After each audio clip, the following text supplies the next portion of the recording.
Okay, page 64, mysterious relation to the number 7. The triangle was also used by the Egyptians as a numeral, the hieroglyph representing the number 7, because the symbol is a representation of the three-dimensional triangle or pyramid. We find the Egyptian glyph simple yet sophisticated. The triangle has 3 sides, but the pyramid has 4 faces, and the imagery combines here to account for the 790. This number was considered divine, a holy number that identified time itself. The phenomenon of time was linked to the motion of the celestial bodies, perfectly understood by the Egyptians. They religiously watched the movements of the planets, called wanderers and gods, for it was believed that their movements affected things on Earth, such as droughts, famines, invasions, periods of peace, victory, or even death. Their own belief in this respect were no different than those of the Near East and abroad. Diodorus wrote that the Chaldeans believed that every event in the heavens has its meaning as part of the eternal scheme of divine forethought. 91. During those early epochs, astrology was a type of religious astronomy, and the universal mode of communication understood by all the sages and scribes of different cultures was by numbers, a language of universal application. The number 7 was of particular importance to these astrotheologies. There were only 7 known celestial bodies in the creation, not among the fixed and unmovable stars. These were the wanderers, the planets of our solar system, and the sun and moon. The 5 known planets were thought to be divine beings because they on their own volition moved against the backdrop of starry hosts that seemed implacable and fixed, and their passing close to Earth or their conjunction with another planet often signified great portents or divine revelations. The sun and moon were used to tabulate the more popular calendrical systems, but lesser known timekeeping methods recording the cyclic conjunction of the planets were employed to record the approach and passing of the great year, a 600-year period fully explained in Descent of the Seven Kings. The Chaldeans of Babylon pictorially represented their concept of time being symbolized by the number 7, which was divided into 3 distinct parts: solar, lunar, and stellar, like the Chaldean star depicted in the illustration. 92. This geometrical calendar demonstrates how time, though measured by sevens, is continual. The end of the 7-day cycle of the week, here depicted by the sun, moon, and 5 planets, ends with the 7th planet. However, the 7-pointed pattern is not complete until the 8th day is reached, which incidentally is the first of the 7 days of another calendar. For this reason, the number 8 for at least 3,000 years in the mysteries and by numerologists has been the number for new beginnings. The 1 and 8 are synonymous when the number 7 is geometrically depicted. We find this maintained even as late as the Christian apocryphal writings such as the Epistles of Barnabas, which reveals that after the 7 ages of the world pass, God says, "I shall begin the 8th day, that is, the beginning of the other world." 93. Perhaps this is but a memory of the older book of Enoch, which conveys that there are 7 weeks, ages of early history, followed by an 8th week of universal peace and harmony. In the Genesis account, the world was renovated from the ruin of chaos in 6 days, but the 7th day indicated the rest and activity of God. However, it required an 8th day, which is actually the first now, in order for another week to follow. The Babylonian Enuma Elish was written in cuneiform upon 7 tablets and tells of the 7 stages of conflict that resulted in the creation and establishment of Marduk as supreme among the gods. But an 8th stage clearly must follow to verify that anything was indeed established. Though the number 10 is holy and heavenly, the number 7 seems to refer to perfection on earth. We were made from elements of the earth, and on the earth, the spectrum of light as perceived on the human visual bandwidth is divided into 7 primary colors. What we call the rainbow, the glass prism dividing ordinary sunlight. Even in music, the completion of 7 tones brings one back to the exact same note, but an octave higher, the Latin root octo meaning 8, 94. It is not without design that our present numeral for the number 8 appears in such a way as to have no beginning or end. The deeper we dwell delve into the secrets of nature and the mechanics of God's creative work, we find that numbers indeed provide us many amazing revelations. Not only did God create or renovate everything in 7 days, but according to the revelation, he shall destroy the civilizations of the world by the repetitions of seven, the seven seals, seven trumpets, seven mysterious thunders, and the seven vials, bowls of wrath will be affected against earth, and the seven-headed dragon of chaos, symbolic of 7 demonic kings, will be vanquished at the end of the 7th age before he ushers in the 8th age, millennial earth. Thus, the number 7 is a terrestrial number relative to humanity and the world we live in, a number embodying the concept of time. The 7-pointed calendar star was also known to the Norse and Celts. Amazingly, their depiction parallels the seemingly older model used by the Chaldeans and employed the use of runes. Runes were a part of the sacred alphabet that the Norse believed was a gift from the gods of their ancestors, and they believed to have divine properties. For this reason, they were used sparingly. The Celtic calendar, 95, mirrors the function of the Chaldean one perfectly. The two are identical and conclusive evidence that they share a common belief, if not a common origin. The 7 points represent the 7 days of the week, and their runes identify other properties, real or imagined, that were enjoyed by the days they signify. One thing of interest concerning the Celtic version is the rune of the 7th day, a rune encapsulated within a pyramid symbol. This is beyond coincidence. The Celtic priests, be they druids or others, must have related the triangle to the concept of time. In Lost Language of Symbolism, we are shown old symbols representing the spiritual fire of the universe, which startlingly is associated with the soul's goal of ascent. See figure A, 96. The spiritual fire is shown to have 7 points, a flame connected by a thin pillar of 3 dots. In the next archive and later in this book, the significance of this symbol will become more comprehensible as it reveals a connection to 3 stars and the inner architectural alignments of the Great Pyramid. See figure B for a similar motif, which has been described as a bull's head, 97. While this could allude to the import of Taurus in the zodiac, this author is convinced that the effigy is actually that of a dragon's head, which would link this to the stellar dragon Alpha Draconis, the pre-flood pole star in the Draco constellation, a circumpolar constellation.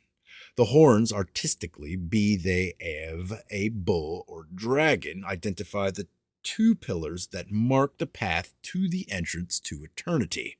This is why this representation must be that of a dragon. The pole star was considered the celestial gate to God in the realms of heaven, and Draco had dutifully guarded that area of the heavens where Taurus's horns are nowhere near the ancient pole star. The stunning alignments within the Great Pyramid, as seen in the next archive, make this the more plausible interpretation. The very earliest appearance of the 7-pointed star is found upon the archaic Assyria-Babylonian seal that depicts a man in reverence to a pillar that stands upon a solid foundation. The pillar has a ladder painted upon it, and the pillar has above it a 7-pointed star glyph, 98. Intriguingly, the ladder has 8 rungs. This symbolic ladder, seen in the illustration, is the same as that venerated by the mystics called Scala Perfectionist, or Ladder of Perfection, the favorite emblems representing the roadway to the gods, 99. This ancient seal conveyed that somewhere on earth, typified by the foundation stone, was a gateway, possibly in the form of a stone monument typified by the pillar symbol, that opened up to heaven, typified by the ladder, which would open at a designated time, typified by the 7-pointed star, known only to God, inferred by placement of a star over pillar. The seal, which was a visual description of the personal faith and belief of the owner, probably depicts himself as the man shown. He knew that time itself must reach an 8th part before he could obtain this hope of gaining access from heaven to earth. The monument alluded to in the seal is the Great Pyramid, the stone image of the terrestrial number 7. It is the pillar or gateway that will one day open, merging the world we know now with that which will come. So it should come as no surprise to learn that the standard measurement used in the geometry of the pyramids at Giza was time itself. In a unique work entitled Beginnings, the Sacred Design, author Bonnie Gaunt exhibits a startling discovery. An avid researcher into the mysteries of numbers and biblical gematria and how they coincide with features of the Great Pyramid. Gaunt made the connection between the exterior and interior passage angles of the Great Pyramid's surface, which are sloped at 52 degrees. The ascending passage and descending passage are both angled within the monument at 26 degrees and from one another at 52 degrees. The elusive 52-degree angle can only be produced by one geometrically perfect symbol, the heptagram, or 7-pointed star, 100. The exterior sloping angle of the Great Pyramid at 52 degrees was a problem for the ancient Egyptians. After the completion of the Giza structures, no other pyramids in the world replicated this 52-degree angle. Egyptologists are at a loss to explain away this discrepancy, fancying to ignore all evidence that promotes the view that the Giza monuments may not have been erected by the ancient Egyptians, as we have been force-fed to believe for so long. There were many attempts to copy the angle, but all met with disastrous results. Many are the mounds of stone along the Nile River that were once pyramid projects. Some never even finished. A couple of these projects were documented to have collapsed during construction. The unit of measurement employed in the laying out of the Giza pyramids was a solar unit, meaning that the unit of measurement employed in building the Great Pyramid was Earth-Sun consumerant. Did I say that right? Commensurate. Presently, it takes our planet 365.25 days to encircle the sun, always traveling along the orbital belt at an average distance away from it of about 93 million miles. This is a vast ring we travel, one we call a year, and we divide 365.25 by 52, we get 7.02.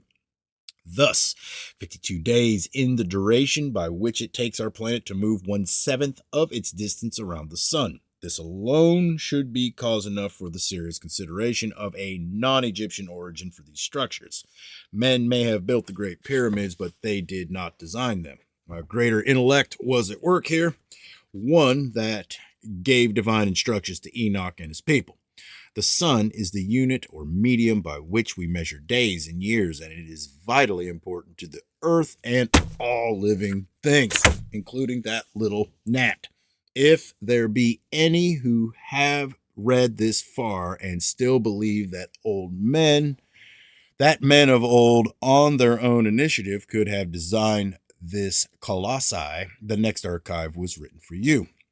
The Great Pyramid was erected in such a fashion as to never be duplicated. Ruinous pyramids around the world are an enduring testament to mankind's inability to replicate the works of God. The 7-pointed star, according to Gerald Massey, as published in his lectures, page 235, was the sign of the pyramid and was known to the early Egyptians, who called it Har Kuti, or Lord of Lights, sometimes as Lord of the Glorified Elect. It was related to the Egyptian concept of the eternal world. It would indeed be a remarkable thing to believe that the Great Pyramid was a stone prophecy of the redemption of mankind, filled with numerous geometrical mysteries, and when translated into rectilinear timelines, accurately depicts all of the major events of human history with precision, to find it not mentioned at all in the Holy Writ. This would be a severe blow to this thesis. The fact that the internal architectural geometry is actually a world history timeline has been the subject of several books dating back to 1860 AD, but these earlier authors were led by intuition and inaccurate chronologies of world history or inaccurate measurements, so they were forced to fit facts where they should have been, as opposed to where they are. If the reader seeks to examine The utterly fascinating proof that the Great Pyramid is a calendar of man's past and future, a large book packed with illustrations. See Chronotexture, Lost Science of Prophetic Engineering. But as to the biblical records and their apparent silence concerning this monument, this is untrue. As seen earlier, Zion was a direct reference to the Giza complex, and indirectly the pyramids are mentioned as pillars in the Great Scriptures. But there is one reference that conclusively refers to the Great Pyramid and no other. In the book of the prophet Ezekiel 29:10, we read of the north-south dimensions of Egypt. God reveals that in the future, long after the 8th century BC, Egypt would be laid waste, the entire country, from the Tower of Syene even unto Ethiopia. The Tower of Syene actually translate to the Tower of Seven. Additionally, the stone which was quarried to build the Great Pyramid was long been known by geologists to have been taken from the Syene quarries. Thus, the description, the Tower of Seven, in the scriptures reveals also the source of the stones themselves. The ridiculous argument put forth by some critics that the Tower of Syene is a reference to the Pharos lighthouse off the coast of Alexandria is anachronistic. The Ezekiel text is ancient, antedating the construction of the famous lighthouse by centuries. The geographical borders of Egypt of old were from the Giza area, including Memphis, all the way south past Thebes, Old Waset, to the borders of Ethiopia. The more we learn about this monument, the more we are confronted with deeper mysteries. This was acknowledged by some unnamed sage long ago, for inside the pyramid someone had written, "I am the herald and witness of God. He created me with human feelings and deposited a mystery within me." 101. This was not an original inscription belonging to the monument, but placed there by someone evidently aware of the purpose of this architectural marvel.